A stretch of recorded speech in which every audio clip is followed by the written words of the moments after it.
Sur ce, nous commençons Baruch Hashem. Comme d'habitude, je passe en revue d'abord les versets que nous allons étudier ensemble en partie, et puis nous allons essayer effectivement d'en élaborer le sens. J'avais expliqué la dernière fois, si on doit retenir un point, ce qui est la raison de la chute fatale et inévitable de Ovadia, pas de Ovadia, de la chute inévitable de l'empire de Édom, que j'ai déjà donné des pistes pour essayer de définir qui est Édom, on l'aura dans les versets dans le cours prochain. Ce qui est certain, c'est que l'orgueil de Édom a mené évidemment la sortie du monde, a mené à sa chute. D'accord? C'était le point essentiel que nous devons retenir, encore une fois. Oh là là. Le deuxième point, oui, elle a une copine qui vient de revenir à la maison. C'est une copine, voilà, les deux. Ah, je crois que c'était à Voilà, les deux copines. Ah, c'est les deux super copines, ça. Ouais. Oh, bref, et donc, et aujourd'hui, nous allons aborder un autre élément. Ah, voilà, il est Laurent. Shalom, Laurent. Nous allons aborder un autre élément concernant, effectivement, eh bien, l'empire de Édom et qui justifie sa chute. Voyons ensemble. Mechamas achecha Yaakov techasecha busha venichrata leola. Pas Mechamas, que je ne vais pas encore définir qu'est-ce que ça signifie exactement le Hamas, c'est pas, le mot est dit. Mais en tous les cas, tu as commis un acte qu'on va appeler Hamas à l'égard de ton frère, donc Yaakov, ce qui montre bien encore une fois que l'origine de la discorde est beaucoup plus ancienne que uniquement ce qui se passe, et on verra si on parle à l'époque du premier Beth Amikdash ou du deuxième Beth Amikdash. Techasecha busha, et ce qui est aussi reproché, c'est que non seulement, semble-t-il, il y a un acte totalement injustifié que Esav, que Édom pratique à l'égard de Yaakov et qui n'en a absolument pas honte. N'est-ce pas? Il n'y a aucune gêne par rapport à cela. D'accord? Je me permets de le dire dès maintenant parce que ça me titille, si je puis dire. C'est quand même assez impressionnant que, voilà, aujourd'hui, vous savez qu'il y a quand même un gros problème en Israël. D'accord? C'est, oui, c'est que nous n'allons pas participer, semble-t-il, à l'Eurovision. Et ça, c'est quand même, voilà. Parce que voilà, franchement. Peut-être un travesti en vrai. Peut-être, je ne sais pas. En tout cas, apparemment, on va être exclu de l'Eurovision, à moins qu'on change les mots de la chanson. Donc, c'est quand même une nouvelle. Voilà, tu vois, moi, j'ai tremblé. Cela dit, ce qui montre bien, plus sérieusement, mais c'est toujours aussi anecdotique, la cérémonie des Césars et des Oscars, pour le coup, ils n'ont pas oublié de rappeler les pauvres innocents de Gaza. Et c'est directement rattaché à ça. D'accord? Techasecha busha. Il n'y a aucune honte, aucune gêne à l'égard, encore une fois, de ce qui se passe. C'est le résultant, c'est le fruit de, encore une fois, de cette culture de Édom. Maintenant, Venichreta Leolam, du coup, eh bien, évidemment, il est retranché pour l'éternité. Mais on voit, on l'avait déjà expliqué, une puissance qui monte, qui monte, qui monte, et qui tarde à descendre, qui tarde à chuter. Qu'à cela ne tienne, nous dit le verset 11, Yudalef, Beyom emdecha mineged, Beyom shevot zarim, chelo ve nochrim baou sha'aro sha'arav, ve'al Yerushalayim yadu goral, gam ata ke'echad miem. Donc, en ce jour-ci, où tu vas te tenir en face, au moment où il y a justement eh bien, des étrangers qui vont quelque part se battre, des goïms qui vont venir eh bien, auprès de sa porte, il est écrit, mais il faut lire auprès de ses portes. Évidemment, on parle de Yerushalayim, ve'al Yerushalayim, donc au port du Beth Amikdash. Yado, que signifie Yadou? A priori, c'est lancer, c'est balancer. On va voir de quoi il retourne exactement. Yadou Goral, eh bien, la destinée. Ça, c'est très intéressant et on a eu l'occasion d'évoquer à l'approche de Purim sur la différence entre pour et Goral, qui montre bien encore une fois la volonté presque vaine, mais persuadée qu'il y a une possibilité de mettre fin au peuple juif, puisque nous appelons ça le destin, ou en perse pour, et que nous appelons chorale qui est destinée. C'est-à-dire qu'il y a une destinée qui est inexorablement positive. Mais il a cru vainement qu'il pouvait bien tirer le sort qui serait définitif, qui serait fatal pour les Juifs. N'oublions pas que un des descendants importants de Esav, c'est Amalek. N'est-ce pas? On est en plein dans Haman, on pense cette réalité-là. Le fait est, c'est que pourquoi est-ce qu'ici, il est précisé Gam Ata? Sous-entendu, tu n'es pas le seul responsable, mais tu as aussi une part de responsabilité. Donc, ça nous interroge sur la période à laquelle eh bien, le prophète Ovadia s'exprime et s'adresse. Kamata ke echad mien, comme l'un d'entre eux. Ve altéré, altéré, ne vois pas beyom achicha, beyom nechro. Qu'est-ce que c'est que yom nechro? Eh bien, il semble qu'effectivement, le peuple juif, parfois, a eu des comportements qui étaient, on va le dire dès maintenant, qui semblent étranges, qui n'étaient pas à la hauteur de ce qu'on pourrait attendre d'Israël. D'accord? Il peut y avoir de la magouille, il peut y avoir différentes problématiques, encore une fois. Et quand on étudiera ensemble, Bezrat Hashem, on avait un peu abordé ce sujet, mais quand on étudiera ensemble Malachi, on verra aussi la problématique morale qui doit être, encore une fois, rattachée à Israël. Et qu'est-ce qui se passe quand Israël ne se comporte pas à la hauteur? Eh bien, il y a ici, dès à présent, altéré Beyom Achicha. Ne vois pas ton frère au moment de sa chute, au moment de sa faiblesse. Ve'al tismach, et encore moins, ne te réjouis pas. Livne Yehuda, Yehuda, on retrouve la notion de royauté, n'est-ce pas, l'entité politique.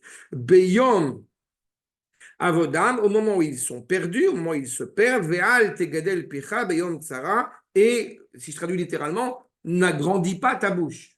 En gros, on est en train de s'esclaffer quand ça va très mal pour Israël, parce qu'Israël ne se comporte pas à la hauteur de ce qu'il doit se comporter. Mais ça, il parle à qui là?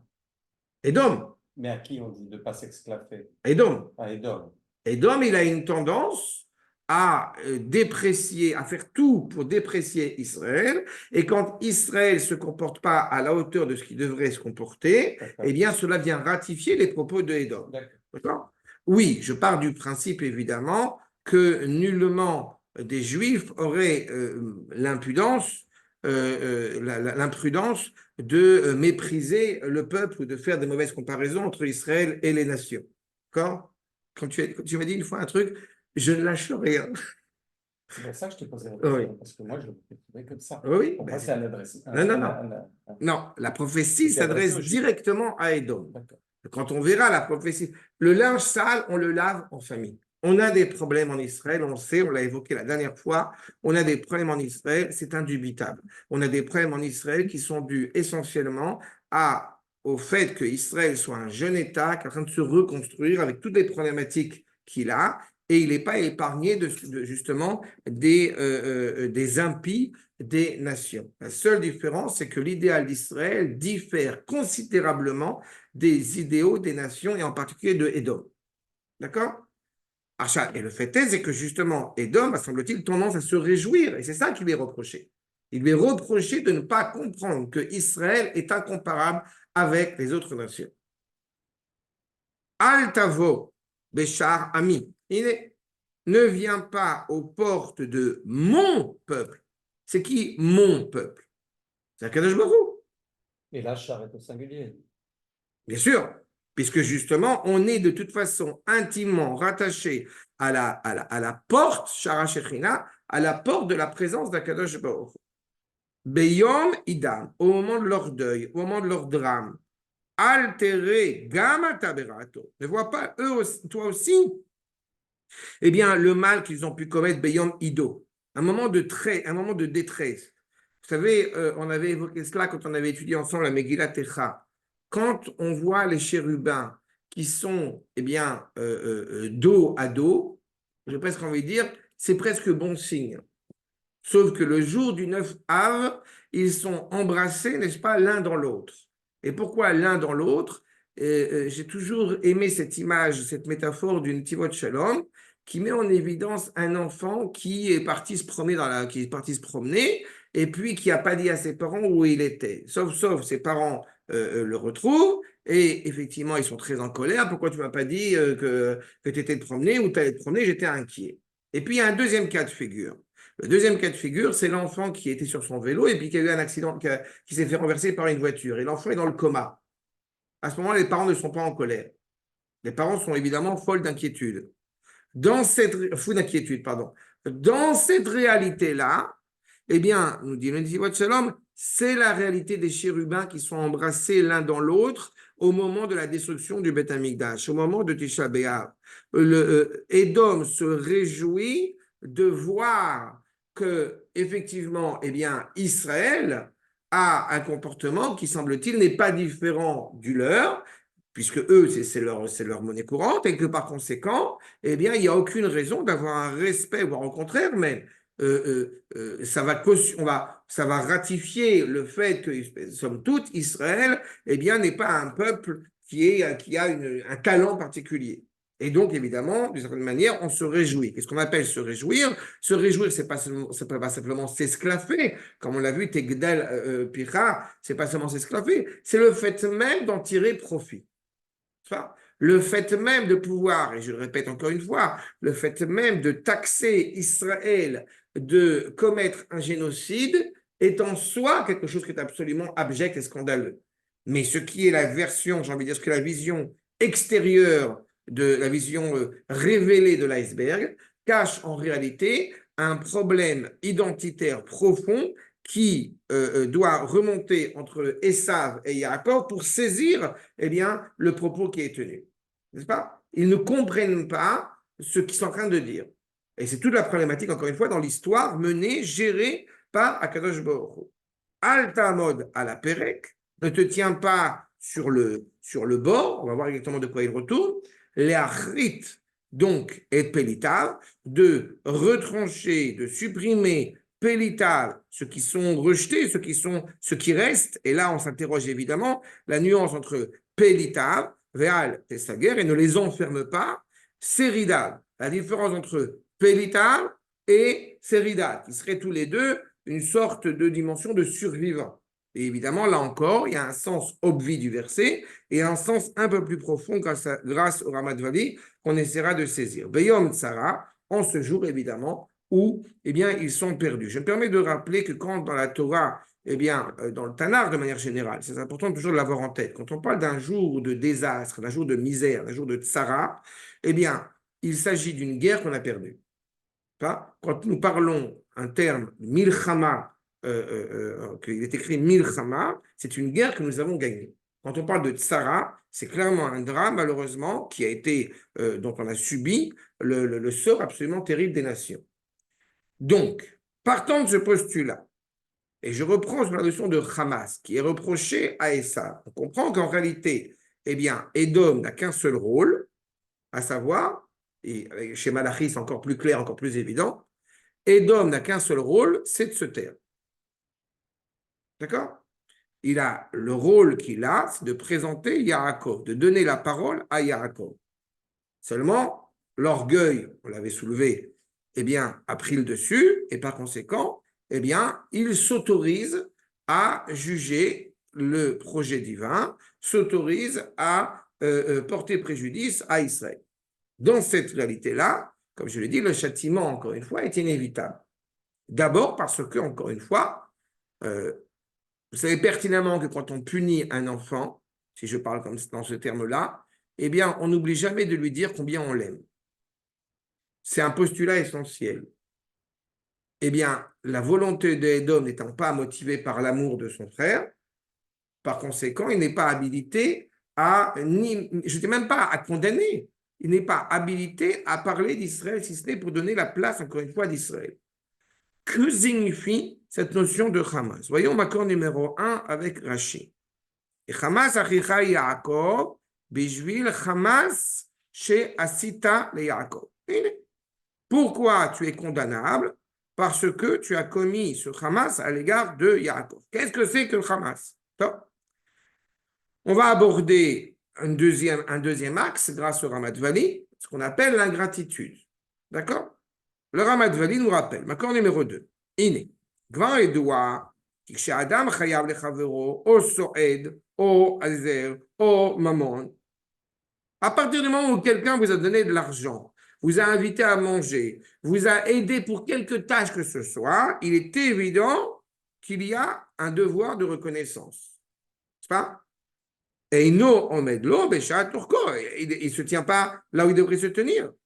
Donc celui qui, encore une fois, ferait preuve d'ingratitude serait coupable, Nikra Zemamash, chez Khomso.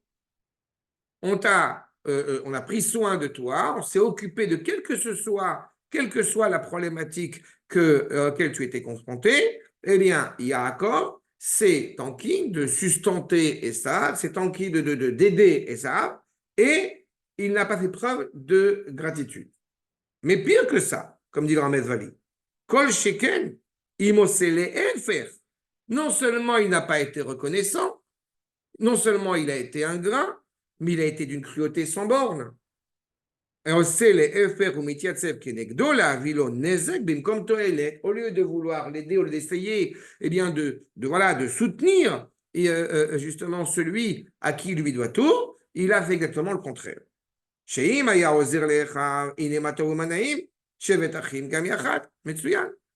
Esav montre, Esav, puis Edom, puis le monde occidental, si je parle de manière générale, fait preuve de reconnaissance, Metsuyan, il y a une fraternité possible. Mais malheureusement, il s'est produit exactement l'inverse. Gam, encore une fois, en reconnaissant qu'il prend cet élan vital de son frère. Aval, mais puisqu'il a fait mal, terriblement mal, du coup, il est retranché, il n'est plus reconnu clairement comme l'être frère. Son espoir est perdu. Les traber imo, les notes mitovato. Et de pouvoir profiter encore une fois d'Israël. Mais je reprends. Donc, il y a un problème de gratitude, un problème d'ingratitude.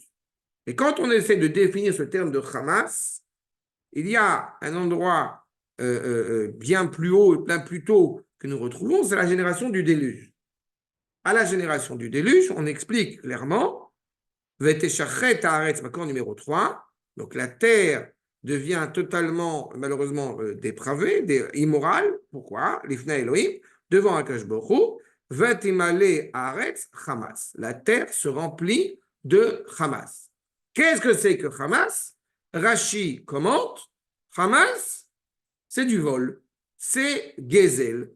Alors, Metsuyan, pourquoi la Torah n'a-t-elle pas écrit Gezel plutôt que Hamas? Plutôt que Hamas. Le Maharal de Prague, dans son commentaire sur Rashi, dit, accord numéro 4, et c'est très important parce qu'il me semble que ce n'est pas innocent et ce n'est pas un hasard si effectivement ce mouvement terroriste bien connu aujourd'hui s'appelle le Hamas. Mais on va le voir dans le Maharal ce qu'il nous dit. Il y a une distinction malgré tout entre le vol et le Hamas. Pourquoi? Ma ben Gazlan de Hamas, Gazlan lo yaïv dame, Hamsan yaïv dame. On y gagne quelque chose. Quand on vole de l'or, on a gagné de l'or. Mais qu'est-ce qui se passe si ani chomes, si je vole, mais une autre manière de voler? Alors, premier commentaire nous dit le Rav Eliyahu Mizrahi, le Re'em. En fait, c'est une nuance simplement de langage entre la Torah et les Chachamim. De Lachon la Torah, les Choud, Lachon Chachamim, les Choud. Non, c'est le même sens, mais il s'agit simplement de la langue évoquée par les Chachamim. Le Maharal n'est pas forcément d'accord avec cela, et non Meyushav.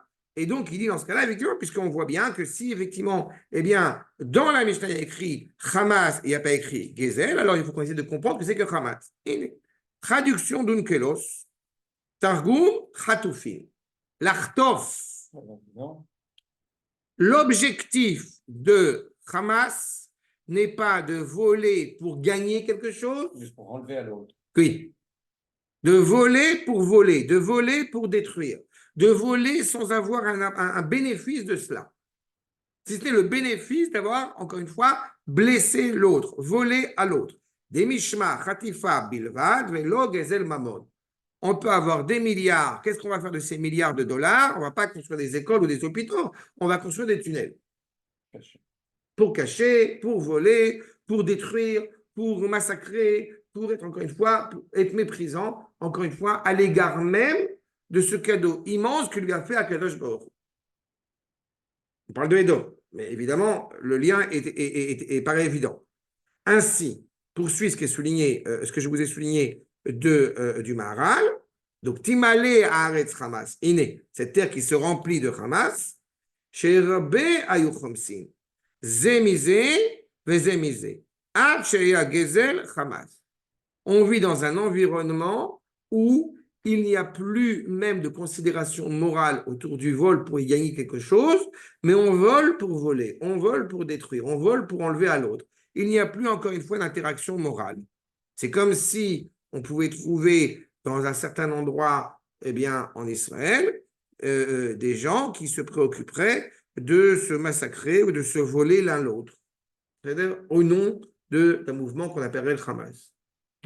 Par exemple, là, c'est un exemple purement théorique. Pourquoi tu parles de morale dans les deux cas, c'est pas moral. Non, mais quand tu as une prise de conscience que tu as commis un vol, le Gezel. Non, ça c'est le vol de jour par rapport au vol de nuit. Bon, il y a cette problématique-là qui rentre en ligne de compte, mais ça veut dire que malgré tout, même quand tu voles pour gagner quelque chose, il y a un problème moral, mais ce problème moral, il est reconnu. Tu as volé quelqu'un. Là, il n'y a plus de reconnaissance morale. Il n'y a plus même d'évocation morale. Puisque, encore une fois, tu ne voles pas pour gagner quelque chose, tu voles pour voler. Tu voles pour détruire, tu voles pour, encore une fois, pour enlever à l'autre. Pourquoi Rashi va dire Hamas, c'est Gezel? Parce qu'en réalité, eh bien, il lui a pris éventuellement pour gagner quelque chose, mais c'est un déguisement, c'est ce que nous poursuit le Maharal, qui cache derrière en réalité la volonté de détruire. C'est pas? C'est exactement cela. Maintenant, quand on parle donc de cette notion de Hamas, cette notion de vol violent, impardonnable, qu'a pu commettre eh bien, Édom à l'égard de Yaakov, alors on s'interroge, à quelle époque? Est-ce qu'on parle à l'époque du premier Beth Amikdash ou on parle à l'époque du deuxième? Pourquoi la question eh bien, est nécessaire? Puisque à l'époque, le premier Beth Amikdash n'a pas été détruit par Édom, comme vous le savez, il a été détruit par Nebuchadnezzar. Donc celui qui a réellement détruit le deuxième Beth Amikdash, c'est effectivement Édom. Et on se rappelle qu'à l'époque du deuxième Beth Amikdash, il n'y a plus de prophétie. Donc la prophétie a son importance parce qu'elle a une implication à deux niveaux. Ou alors on parle à l'époque de Nebuchadnezzar, et ce qui va être reproché à Édom, c'est pas d'avoir détruit le Beth Amikdash, parce que c'est pas lui qui l'a détruit, mais d'y avoir allègrement participé.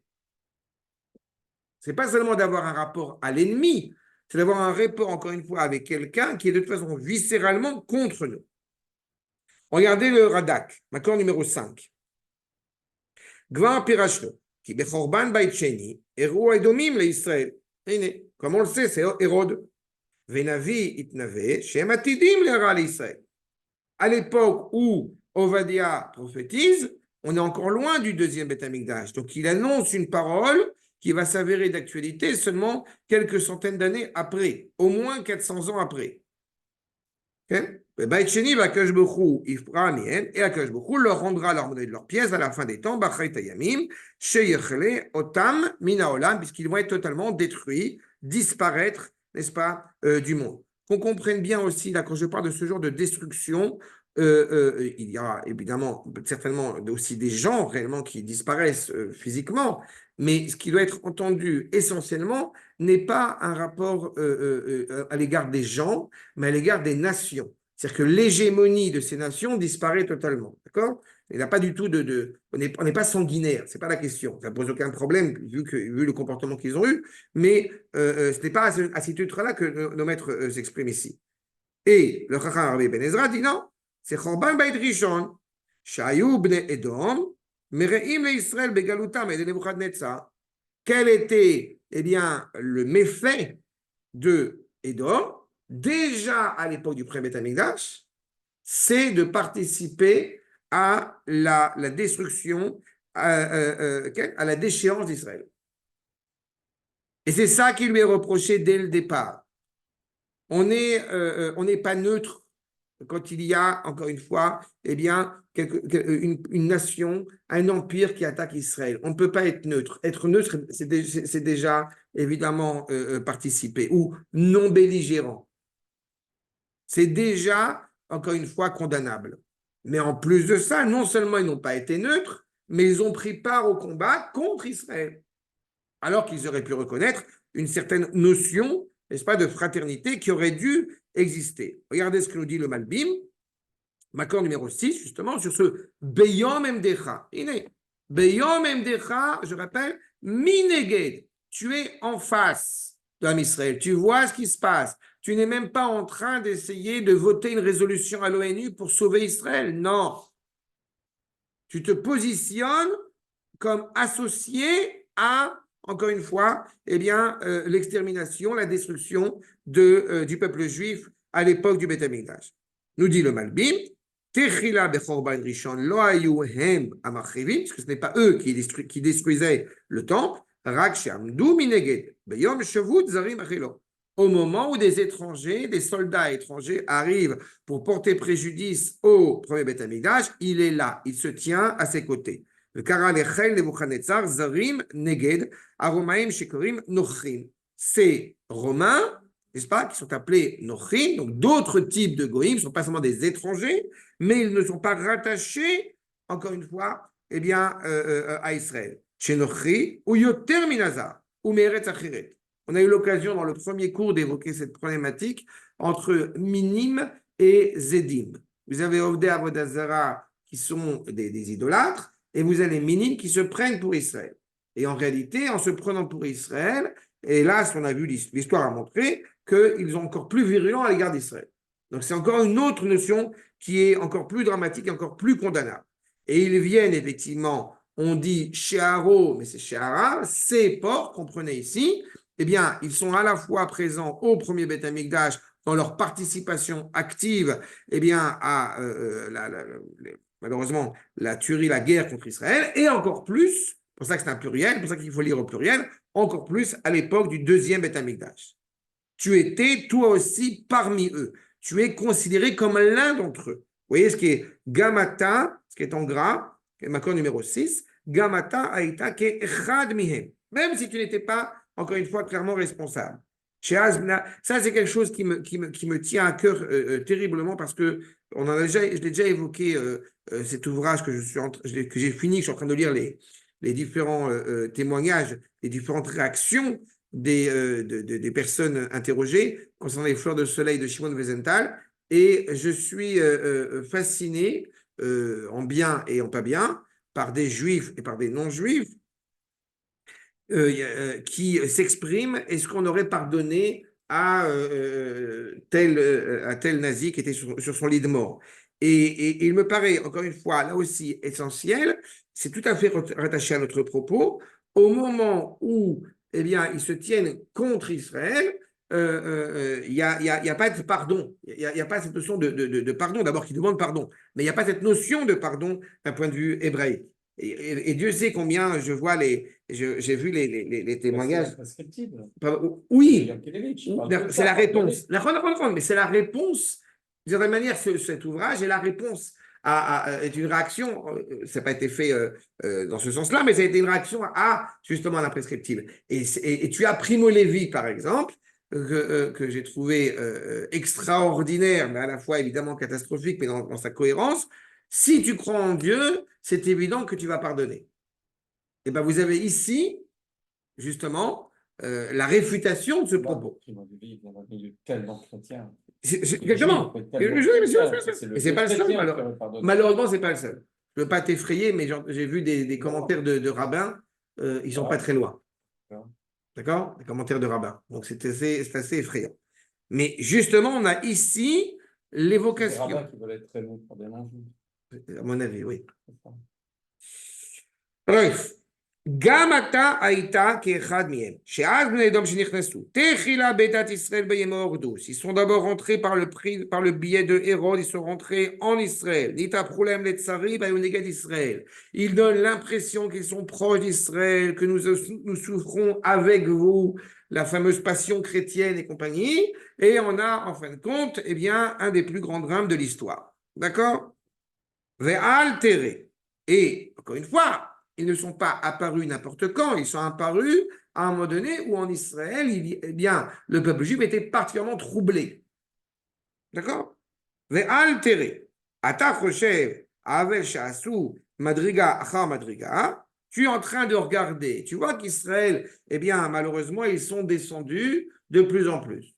Quand il y a des propos qui ont été, il y a des comportements qui ont été faits, ne regarde pas. C'est pas ton rôle de voir. Milirot Yomahu. Al-Kol Panim, Ayraoui, Shelot Ismach Lebne Yehuda. D'autant plus de ne pas te réjouir de cela. C'est quand même fascinant. C'est quand même fascinant que dans le monde, on est en train de parler du génocide, de ces pourritures d'Arabes, et quand il y a un autre son de cloche, oui, mais il faut aussi penser, qui parle comme ça? Des Juifs. C'est intéressant. Et il faut aussi penser aux otages. C'est-à-dire qu'il y a un postulat, c'est qu'il y a un génocide, mais il ne faut pas oublier les otages. C'est absolument, encore une fois, scandaleux. Ça ne nous intéresse pas, rien de nouveau. Ça ne nous aide pas moralement, nous. Là, ce qu'on étudie, tu nous décris là, depuis 2 cours, on écoute la description dans le passé de ce qui se passe aujourd'hui. Il n'y a rien de nouveau. D'abord, ce n'est pas dans le passé, puisque c'est une parole actuelle. Oui. On est dans la prophétie. Dans la prophétie. Il n'y a rien de nouveau, si, il y a un point nouveau. Il y a quoi? Et le point essentiel qui est, d'abord, c'est révélé aux yeux de tous, ce qui n'était pas toujours évident. Et ce n'est pas qu'il n'y a rien de nouveau, c'est qu'il y a une évolution. Nous sommes, en tant que juifs, Baruch Hashem, qui comprenons qu'il y a un sens à l'histoire, eh bien, on s'adresse aux Juifs, parce que toute cette prophétie s'adresse à Édom, mais il faut que les Juifs soient conscients de cela. Et malheureusement, c'est une surprise que ça prenne autant d'ampleur chez un certain nombre de Juifs qui ne veulent pas voir. Et donc, c'est important à l'échelle, encore une fois, du peuple tout entier. Ça n'a rien de nouveau quand tu as étudié, comme tu as très bien dit. Ça n'a rien de nouveau quand tu as pris le temps, et tu as pris le soin d'étudier. Mais il faut comprendre les relents de ces comportements-là. Ça n'a rien de nouveau quand on a étudié l'histoire. Ça n'a rien de nouveau quand on a étudié la Torah. Ça n'a rien de nouveau quand on comprend le processus. Alors, nous, qu'est-ce que ça nous enseigne? Moralement, qu'est-ce qu'on peut changer, d'améliorer dans notre comportement? Parce que moi, de tous les cours qu'on a, j'en sors toujours quelque chose qui me sert, c'est très égoïste, hein, peut-être pas, mais à être un homme meilleur, un meilleur juif. C'est pas l'objectif. Mais là, c'est pas l'objectif d'étudier le Tanakh. C'est terrible, ça veut dire. Ah, ok. C'est pas l'objectif quand on étudie le Tanakh. D'accord. L'objectif quand on étudie le Tanakh, et ça, je passe mon temps à dire, et c'est pour ça que justement, on n'a pas des milliers de personnes assistant à ce cours, c'est que tel que j'ai reçu les enseignements concernant le Tanakh, l'objectif de l'étude du Tanakh, c'est de comprendre comment est-ce que Akash Baruch Hu s'ingère dans l'histoire. Et pourquoi, oui, il y a quelque chose qui est important et qui m'apparaît essentiel. C'est que quand on vit ces événements au jour le jour, au quotidien, pendant plusieurs générations, tu as soulevé une remarque qui est importante à mes yeux. On n'a pas l'impression que l'empire de Édom est en train de chuter. Mais je te rappelle les enseignements de Rabbi Akiva.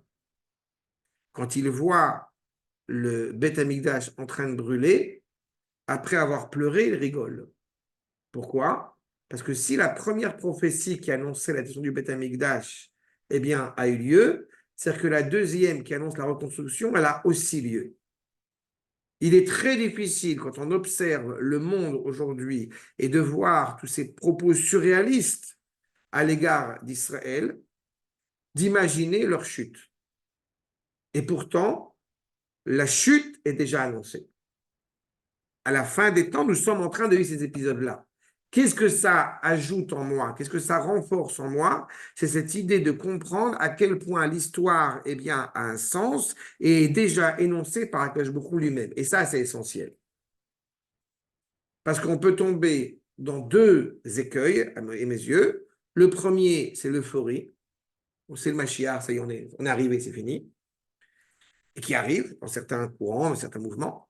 Et le deuxième, c'est fini, c'est la fin de l'État d'Israël, on est foutu. Et il me semble que quand on étudie le Tanakh, on comprend que, évidemment, ces deux propos ne sont pas, sont totalement absurdes. D'accord? Achat.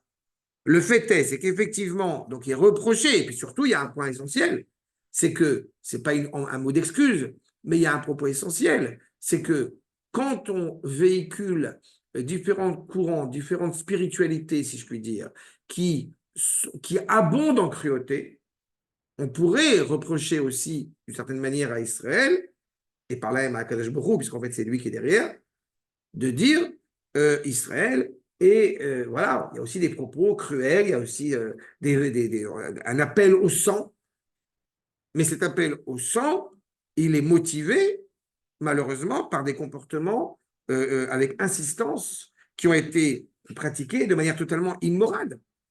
Fermé. Oui, oui, je viens avec Donc, et c'est pour ça que ce n'est pas seulement parce qu'ils ont détruit le deuxième Beth Amikdash qui leur est reproché. C'est la motivation, c'est le sadisme qui était déjà présent à l'époque du premier Beth Amikdash. Il n'était pas obligé de se réjouir, il n'était pas obligé d'ouvrir sa bouche grandiloquente en voyant cela. על מה שעשו בחורבן ראשון, שהיו שמחים ולועגים על מפלת ישראל, והיו מגדילים בפיהם את החורבן. Ils agrandissent, ils ajoutent encore plus. À Omrim, Oru Adaïsod Ba, détruisait totalement ce qu'on retrouve dans les Teilim, ce qu'on retrouve dans la Megillat Echa, sur l'idée qu'effectivement, plus rien ne sera reconstruit. Et ils ont, encore une fois, participé activement dès le premier Beth Amikdash. Et il est évident que quand on voit, eh bien, les patriarches, on voit à quel point les pierres sont déjà posées. On se rappelle, Édom, encore une fois, eh bien, ce refus d'honorer son père, eh bien, c'est exactement cela. Il récuse, encore une fois, l'idée de reconnaissance, puisque tout est mené uniquement par, justement, eh bien, ses désirs les plus vains.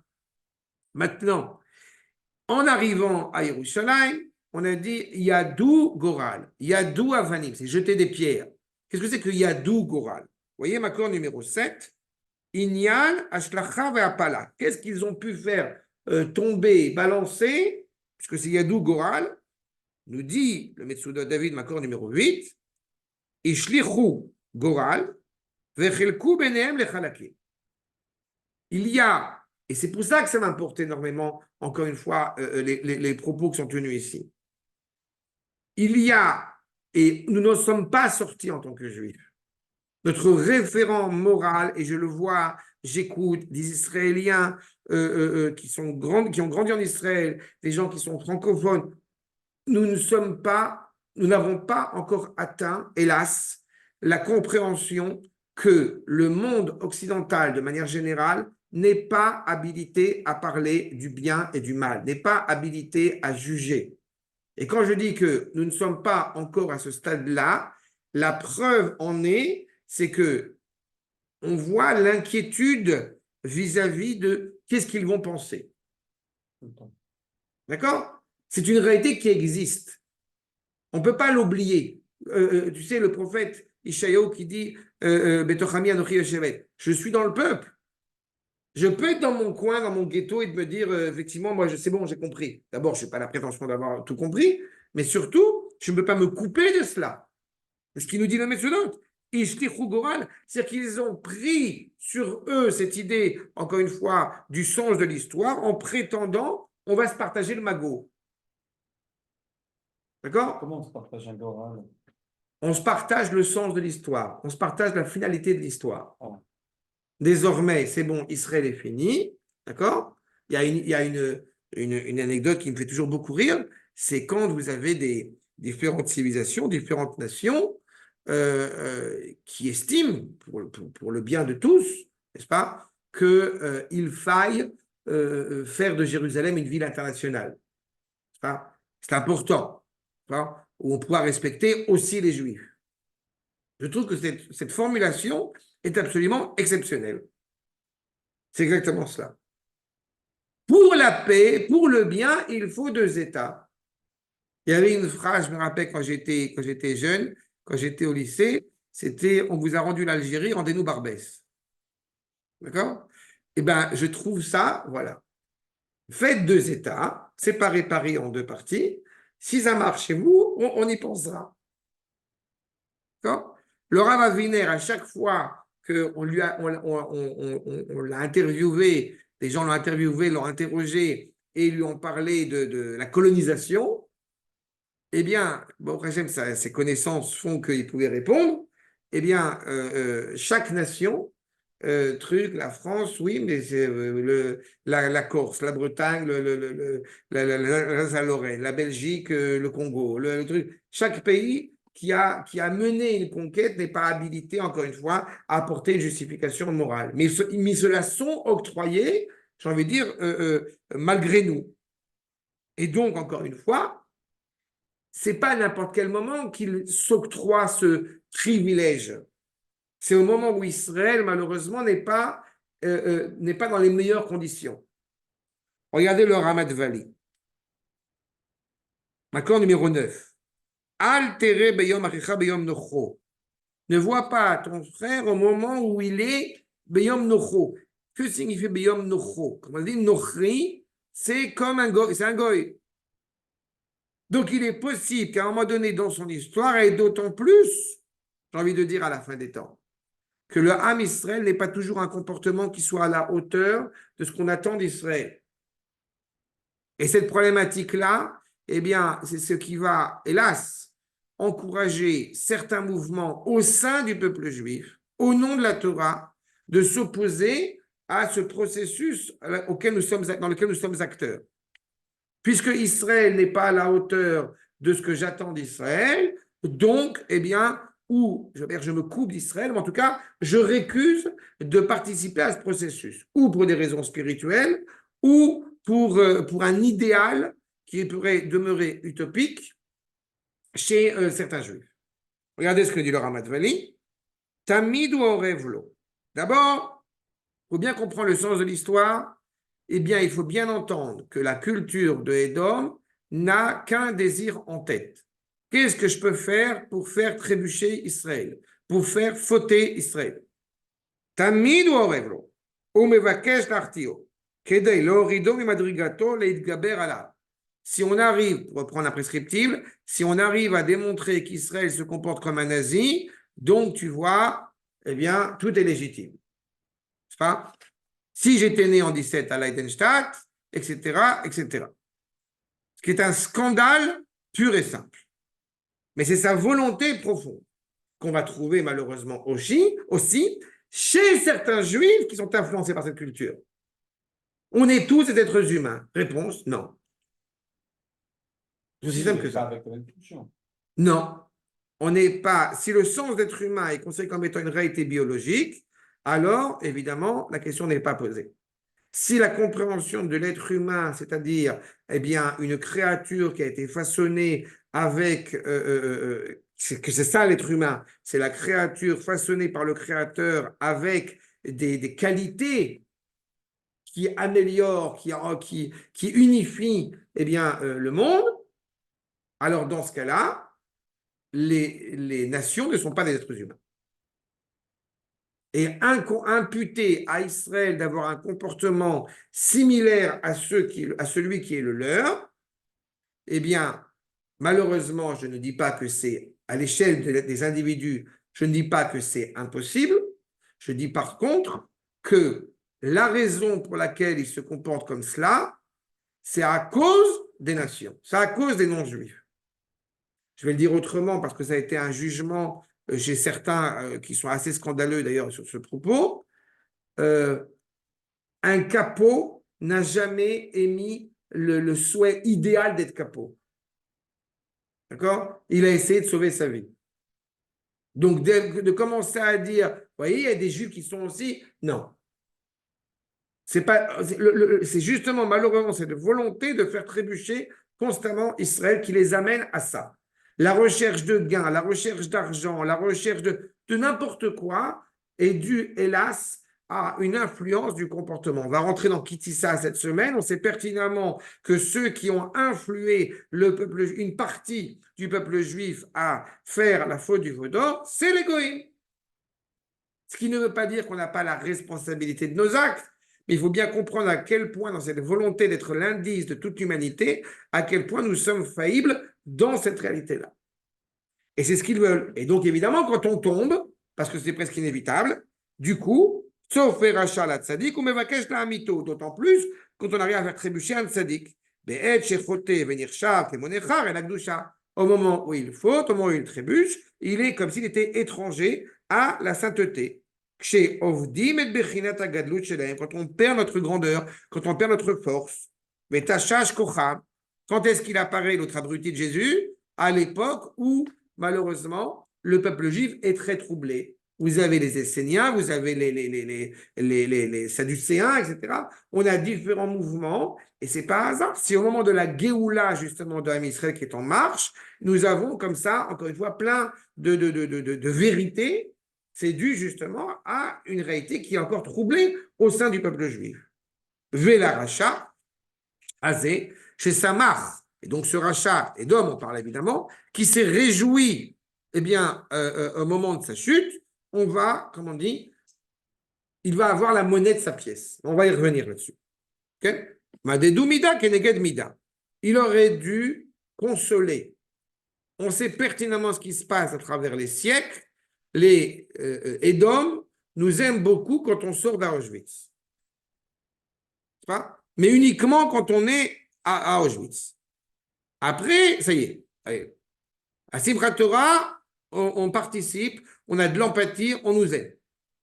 Le lendemain, Kavbet Betishri, c'est fini. C'est exactement ça. Qui a Cheroufim, Vagedoufim, les insultes, les injures, les colibets, Bet Sarah, Messirim et Talev, et Torfim et Tadat, Vezo Aïta, Kavalat Aracha. Encore une fois, il y a eu un sentiment, c'est du sentimentalisme, d'exprimer une souffrance, d'exprimer une empathie à l'égard d'une souffrance, mais ce n'est pas réfléchi. C'est malheureusement dû au fait qu'il y a un refus eh bien, de connaître clairement Israël comme il est réellement. N'oublions pas que selon la chrétienté, est Israël celui qui se comporte comme Israël, alors que pour un juif, est juif celui qui est juif. Et c'est une vraie difficulté que nous-mêmes avons parfois du mal à saisir. Archa, de ce point de vue-là, partons de cela, évidemment, dans cette situation terrible qui est celle des Juifs au moment de la destruction du premier puis du deuxième Beth Amikdash, eh bien, on essaye de fuir vers les endroits plus propices, en tout cas de profiter d'une brèche, comme on dit, pour essayer de s'enfuir. Eh bien, justement, quand on essaie de se tenir sur cette brèche, où est Édom? À l'époque du deuxième Beth Amikdash, c'est encore plus évident, puisqu'à l'époque du deuxième Beth Amikdash, en plus de ça, il a été rappelé, je me permets de vous préciser, à l'époque du premier Beth Amikdash, Édom était présent aux côtés de Nebuchadnezzar. À l'époque du deuxième Beth Amikdash, eh bien, on sait que les Romains ont fait venir des Allemands qui étaient connus pour la cruauté exemplaire qui était la leur, les Goths, parce qu'apparemment les Allemands à l'époque du deuxième Beth Amikdash étaient particulièrement cruels. Heureusement, ça s'est beaucoup arrangé depuis, mais voilà. Et les Arabes qui attaquaient par derrière. Ça, c'est les Ishmaélites. Vous trouvez ça dans la guerre des Juifs. Là-bas, Joseph Flavius, il en parle longuement. Mais ce qui est important, c'est qu'à l'époque donc, du premier Beth Amikdash, en tous les cas, puisqu'ils participent, ils ne sont pas directement sur le front, eh bien, ils se tiennent, ils se tiennent pour essayer d'attraper les Juifs au filet. Pour qu'il n'y ait pas un Juif qui puisse réellement fuir. C'est ça le reproche qui lui est fait de même, quand on lui dit Al Ta'amod Al Aperek. Qu'est-ce que c'est que Perek? Vous voyez Rachim, accord numéro 10. Makom Shebochrim Yotzim Derer Sham, les Imalet. Ils essayent de fuir. De trouver un endroit, une brèche dans le mur pour essayer d'être épargnés, pour essayer de se sauver. Au Bilshon Laaz, Korim, Oto, Trog. C'est de l'ancien français, certainement, je vous ai mis la traduction ici, qui veut dire Sédek. C'est une brèche dans le mur. Le Metsudot va évoquer, à l'époque du deuxième Beth Amikdash, là encore on voit donc une brèche, comprenez déjà dès à présent, une brèche physique par laquelle nous essayons de fuir, mais pas seulement. Voyons le Metsudot, accord numéro 11. Zeyomar Alanchet Titus, chez Galou et Israël. Les gens de Titus, les Romains qui ont renvoyé Israël en exil, al kolpanim, lo yalecha la'amod, velitchazek al hashever la'achit et pelitav, retzomar al kolpanim beyot begola, lo yalecha la'abed vela'achit et yeter apleta kasher ibadeta ve'ichata. Ça veut dire qu'en réalité, il y a deux problèmes. Un, On parle de gens qui sont déjà innocents, qui sont déjà dénués de tout soupçon. Ils ne sont pas en train de se battre contre l'ennemi, ils sont en train de fuir pour essayer d'être épargnés. Quelle est la valeur de cette guerre? À partir du moment où ça y est, vous avez gagné, vous avez perdu, vous avez détruit Beth Amikdash, vous y avez participé. Il n'y a plus d'entité politique et authentique d'Israël. Eh bien, il se tient déjà, il se tient debout. Il se tient debout, ça veut dire qu'en réalité, il n'y a aucune empathie, aucune sympathie à l'égard de cette souffrance qui est ici évoquée. C'est le premier point. Encore une fois, il se renforce dans cette volonté alors que c'est lui qui envoie Israël en exil. Mais ça m'amène à un détail supplémentaire que nous avons vu dans le verset, justement, cette notion, encore une fois, d'enfermer. Comme j'ai dit, c'est pour ça que j'utilise cette image du filet. On est en train d'essayer d'encadrer Israël le plus possible. Et là, comprenez bien, je répète, ça à deux niveaux, physiquement et spirituellement, pour dénaturer Israël. Pour, encore une fois, le BDS, j'allais dire le BDS, essayer de mettre Israël, encore une fois, retrancher Israël du plus qu'on peut, encore une fois, pour annihiler totalement la présence d'Israël. Nous voyons dans le verset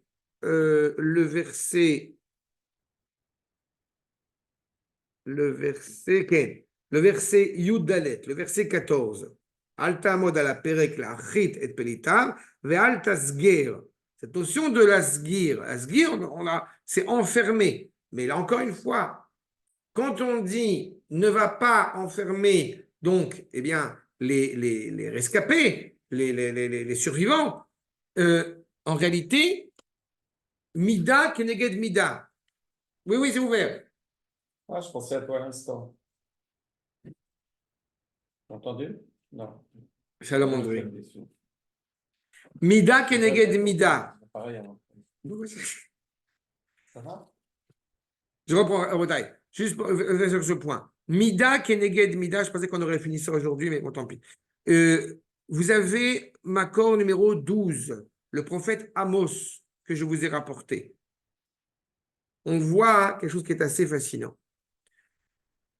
Dans la mesure où Édom a essayé d'enfermer Israël et d'empêcher qu'il y ait des survivants au peuple juif, eh bien, on a dit Mida, Keneged Mida, œil pour œil. Les endroits où Édom s'était installé vont être totalement désodémisés, totalement être justement, où la présence de Édom va être totalement détruite et reprise par Israël. Nous avons 3 ou 4 villes, semble-t-il,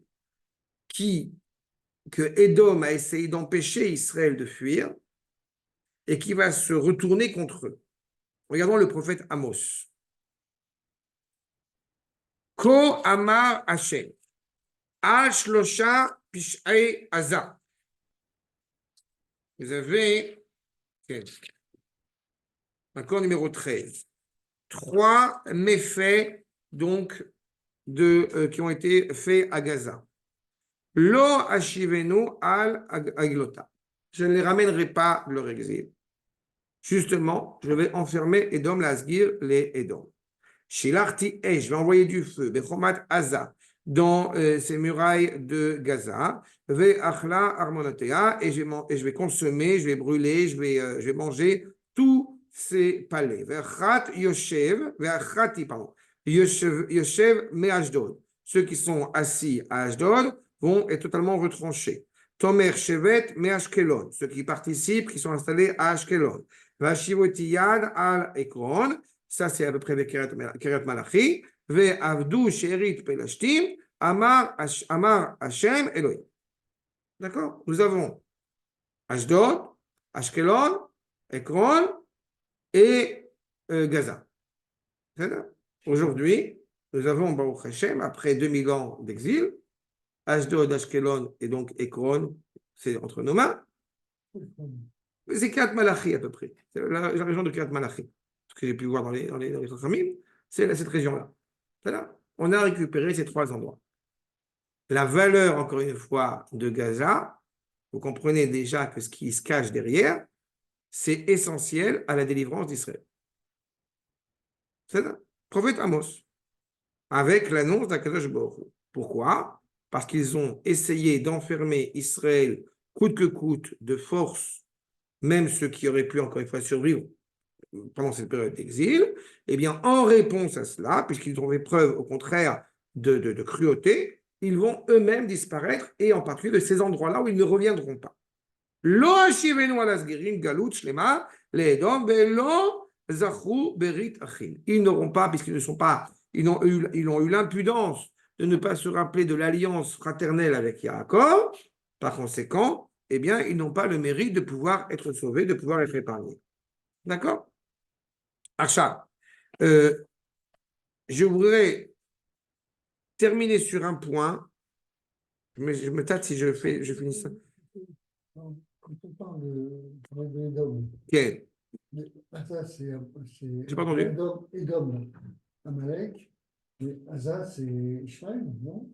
Alors, on verra Bezrat Hashem dans le dernier cours, la prochaine fois, évidemment, la prochaine fois, si Dieu veut, tel que le prophète les définit. On avait expliqué, je peux te donner déjà une piste de réponse, à savoir que les nations se sont mélangées et qu'il est évident que Édom n'est pas que le monde occidental.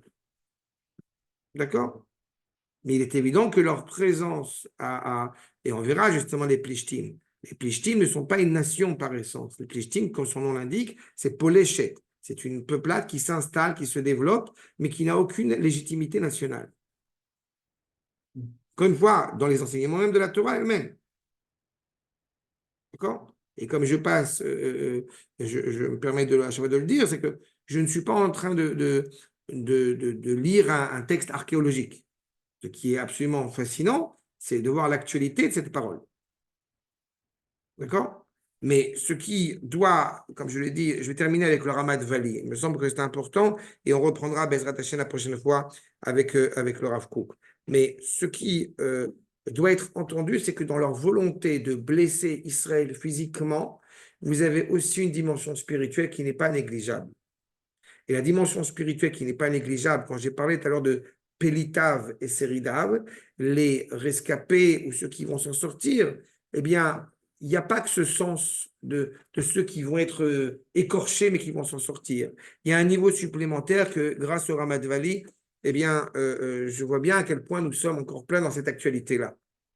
La Chrit et Pélitav, nous dit le Ramat Vali, accord numéro 13, Shenikra Pelitim Milachon Plitat Zera. Nous avons une demande express qui est, on l'avait souvent évoqué, de dépravation de la part du monde de Edom.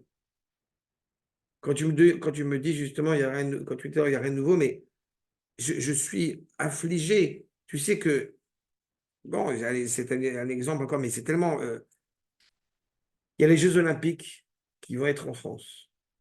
C'est-à-dire, Je vais le sport, je n'écoute pas. non, mais Je on sais s'en même pas ce fout, que c'est pas ça qui m'intéresse. Ce qui m'importe, ouais, encore une fois, là où tu fais une erreur, c'est que il y a dans, là je parle de tu fais une erreur parce que il y a l'étaquet Malchut Shaddai. On regarde le monde où il en est. On a une volonté, d'un point de vue hébraïque, d'un point de vue juif, on le dit suffisamment de fois par jour, avec Alenu Shabbat, de réparer le monde. Donc je m'intéresse, je me demande comment est-ce que la présence d'Akadosh Baruch Hu va à la fin des temps, va au bout du compte, eh bien, être présente aussi parmi les nations, parmi le monde. Et pour te donner justement pourquoi c'est pas un hasard que je fais ce référent-là, parce que les Jeux Olympiques vont être à Paris, et pour le coup, et ils sont très inquiets de ce qui va se passer pendant ces quelques jours, je ne sais pas combien de temps ça va durer en France. Donc, comment dirais-je, pour dissiper leurs inquiétudes, ils s'apprêtent à distribuer une quantité impressionnante, on va dire, de moyens contraceptifs. Les Jeux Olympiques, qui sont, comme tu dis, du sport. Du sport, il n'y a rien a priori, il n'y a rien de dépravé et de débauché dans cette notion de sport. Oui, bon, mais au-delà, en oubliant une seconde la moralité extraordinaire des Grecs. D'accord? Mais en tant que sport, l'éducation sportive, le corps, je ne sais pas, bon, mais une concurrence entre les équipes, m'en fous, j'en sais rien. Mais ce qui m'importe, et ce qui m'a fait quand même rire, mais fait sauter au plafond, Et quel rapport entre les préservatifs? mais c'est exactement ça. Tu as une dépravation, encore une fois, tu as une dépravation qui est souhaitée, qui n'est pas souhaitée, tu as une dépravation qui n'est même plus reconnue comme telle. Il n'y a plus de sens, encore une fois, de la débauche, puisqu'elle n'est plus reconnue comme débauche. Elle est reconnue comme on s'amuse. Elle est reconnue comme quelque chose qui est culturellement vécu. Et cet exemple, eh bien, est de taille. Quand le Rav nous dit Shenikra Pelitim Milachon Plitad Zera, une effusion de semences en vin, Ve'od Yesh Bechinat Seridim Asher Hashem Kore, et ceux qui sont encore, qui ont survécu, n'est-ce pas, que Hashem appelle Serida, Sod Aneshamot Akedoshot, quelle est la différence entre Pelitim et Seridav? Eh bien, vous avez ceux, entre guillemets, qui sont tombés dans la bataille, et ceux qui vont malgré tout eh bien, sortir la tête de l'eau, surmonter, alors que le monde entier est en train de véhiculer des messages qui ne sont pas à la hauteur, encore une fois, de la volonté d'Akadosh Baruch Hu. Grâce à l'aide, grâce à leur attachement à Akadosh Baruch Hu, puisqu'ils arrivent, nous dit le Rav, leimalet miyad asitracha. Ils arrivent à fuir, à s'enfuir encore une fois, des côtés obscurs de la réalité. Quand tu me dis on s'en fiche ou on s'en fiche pas, je te dis, et je l'affirme, nous sommes dans une réalité qui est profondément troublée. Et il est on n'est pas, comme je disais tout à l'heure, on n'est pas enfermé dans un ghetto. On n'est pas enfermé dans un ghetto. Il y a, que je te l'avais dit, il y a eu quelque temps, il y avait une manifestation, il y avait la marche des tordus, la marche des tordus, et mon fils m'a appelé parce qu'ils étaient plusieurs copains de la yeshiva, à savoir puisqu'ils encourageaient certains à aller faire une contre-manifestation, et mon fils me demandait est-ce que c'était bien qu'il aille à cette manifestation. Et j'ai dit non. Pourquoi j'ai dit non? C'est bien de manifester contre une profanation du Kodesh, en plus à Yerushalayim. Mais parce que malheureusement, nous sommes dans cette guerre où on peut en être blessé, on peut en pâtir soi-même de cette réalité-là. C'est ça qu'on vient de nous dire. Le monde de Édom est en train d'essayer d'enfermer Israël dans ses filets et les empêcher qu'on puisse, encore une fois, le wokisme et toutes ces réalités-là, aller à contre-courant avec cette pensée-là. Donc, ce n'est pas, vous voyez, grâce au propos du Ramat Vali, ce n'est pas qu'une réalité physique au sens où nous sommes dans un combat, encore une fois, que nous menons, c'est une réalité qui dépasse cela.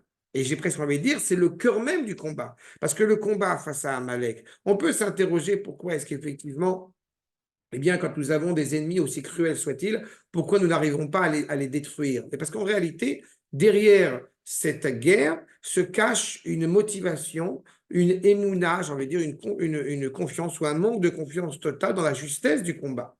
Et cela, on ne peut pas le tirer ailleurs que dans la Torah et chez Akadosh Baruch Hu. Regardez juste pour terminer le Ramat Vali ce qu'il nous dit.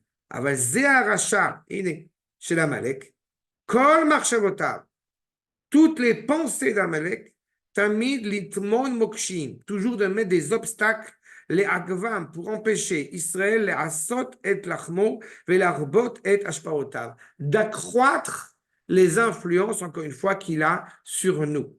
Allié des aneshamot et aikarot, ashvuyot beyado. Ces neshamot qui sont enfermés chez lui. Donc non, nous ne sommes pas indemnes. Comment on peut, à part en se comportant bien nous-mêmes, comment on peut influencer ce monde pourri? C'est-à-dire, moi, je t'avoue que c'est un combat qui est pour moi vain. Parce que d'un côté, on dit qu'il doit chuter, et il chute, mais quand il chute, ils ne deviennent pas rien. Hein. L'Empire portugais, devenu Lisbonne, qui est tout paisible et tranquille, la Grèce existe toujours. Oui, mais ils n'ont plus la force qu'ils avaient. Oui, mais ils existent toujours, ils disent des mots, ils protestent, ils ont des drapeaux palestiniens. Ils y vont, ils n'ont pas c'est un processus. Ouais, ils n'ont pas l'Amérique, par exemple, elle va s'effondrer un jour. Il y aura toujours des habitants, des piqueurs. Mais on a dit, on n'a pas de problème avec les gens. On n'a pas de problème avec les gens. Elle s'effondre en ce moment, elle est remplie de drogue, de pauvres, c'est un cata, c'est horrible. Excusez-moi que ça a coupé. Arnaud me demande à juste titre. Qu'est-ce qu'on peut faire vu la situation catastrophique des réalités auxquelles nous devons faire face? Qu'est-ce qu'on peut faire pour réparer, pour corriger? Alors, mon propos, il est le suivant. Il est à deux niveaux. D'abord, naturellement, le monde a évidemment évolué. Et je dis naturellement, mais il faut aussi bien le rappeler à chaque fois, avec toutes les difficultés que nous devons encore traverser. De manière générale, il y a deux niveaux. Il y a comment influencer le monde, mais il y a d'abord et surtout et en premier lieu, comment ne pas être influencé par lui. C'est la sortie de Gilles Perrin. Et c'est ça qui est très difficile. Ah ouais. C'est ça qui est particulièrement complexe.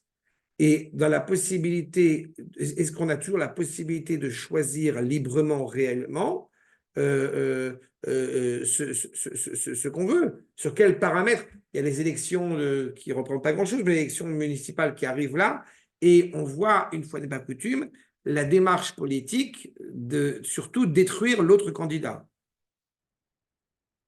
Et la veille, juste la veille d'envoyer des messages, d'envoyer des...